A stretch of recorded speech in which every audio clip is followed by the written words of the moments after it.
So hi everyone. I want just for the beginning to congratulate you for this organization, which went very good. So all together with my colleagues from the faculty, we had made a study, as Mirjana already said, just for the beginning. I can say that nowadays we are all witnesses of global environmental problems caused by the generation of different waste streams. Or our activities cause waste generation, as well as some changes in our behavior. In order to reduce the overall environmental impact, the trend of developing sustainable packaging is growing. Thus, in some cases, the plastic packaging can be replaced with renewable lightweight materials. Paper packaging is widely used for different applications, which also in the end result in higher share in a waste stream. Thus, CEPI had defined targets for the recycling of paper-based packaging, 75% by 2020 and 85% by 2030. The inking, as one of the most important steps in recycling of paper, is becoming of an interest in recycling of packaging grades as well, even though that was not the case in the past. During its life cycle, packaging is exposed to various climatic conditions like moisture, temperature, and humidity, which can affect their mechanical stability or, in the end, their recycling efficiency. The studies conducted up to now have mainly studied the influence of climatic conditions on the recycling efficiency of the offset prints of the newsprint and graphic papers. And thus, the aim of this study was to determine how humidity and temperature in accelerated aging tests can affect the process of ink particles separation during recycling and the mechanical stability of the packaging. In this study, pharmaceutical boxes printed with offset printing process were used. They were exposed to accelerated aging tests in elevated temperature and humidity during 3, 6, and 9 days. The boxes were then exposed to mechanical test, flat crush test. The packaging was recycled according to Ingeda method 11, according to the scheme presented in figure. The laboratory handsheets from undinked pulp before flotation process, as well as laboratory handsheets from the inked pulp after flotation process were made. The inkability was evaluated by determination of residual ink particles area and determination of optical properties of the handsheets. I will start with the optical properties, results of the optical properties of the handsheets. ERIC is a method used for the evaluation of residual ink particles in pulp.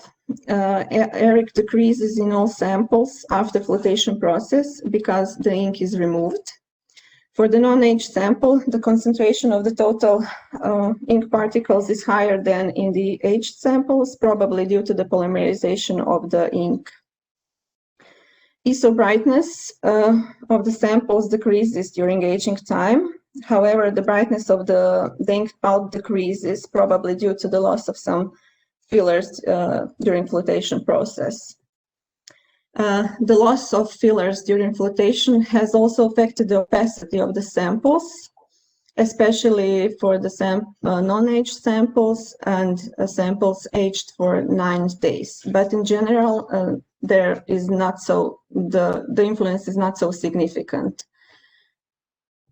The lightness is not affected by the aging if measured under the UV content of illumination, but the difference measured with and without UV content increases with aging time.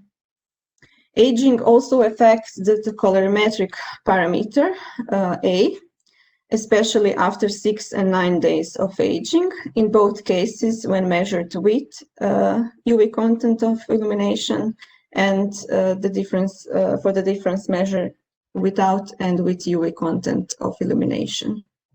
The similar behavior was also observed for the B value of colorimetric parameter. With the aging time, the B value shifts toward more positive values towards yellow. Aging had influence on samples' whiteness. The whiteness of samples are not as high when the graphic papers are recycled, but the loss of fillers during flotation, namely optical brightener, had the highest influence on paper's whiteness. Thus, the whiteness during aging time decreases. The image analysis result is presented in two classes, for the particles smaller than 40 microns and for the particles larger than 40 microns. Print on packaging breaks into small particles during disintegration. Total number decreases with aging due to ink polymerization, which results in formation of larger particles. During flotation process, ink particles are removed, but only the small ones. Particles greater than 40 microns cannot be removed. Results of mechanical strength do not vary significantly with the increase of aging time, but they might indicate that mechanical properties of the boxes were slightly deteriorated by the influence of elevated temperature and humidity. And we think that the aging time should be expanded more in order to get more reliable results. And in the conclusion, I can say that elevated temperature and humidity in the accelerated aging test affects the mechanical properties of the pharmaceutical boxes and the process of the ink separation during recycling. This can be seen from the several facts, like decrease of ISO brightness and whiteness of the samples, recycled samples. The ink removal also decreases with time, but the number of larger particles and their surface area increases with the aging time. Additionally, aging affects the colorimetric properties of the obtained samples since they become more yellow. And that's all from me for now. If you have any questions, please.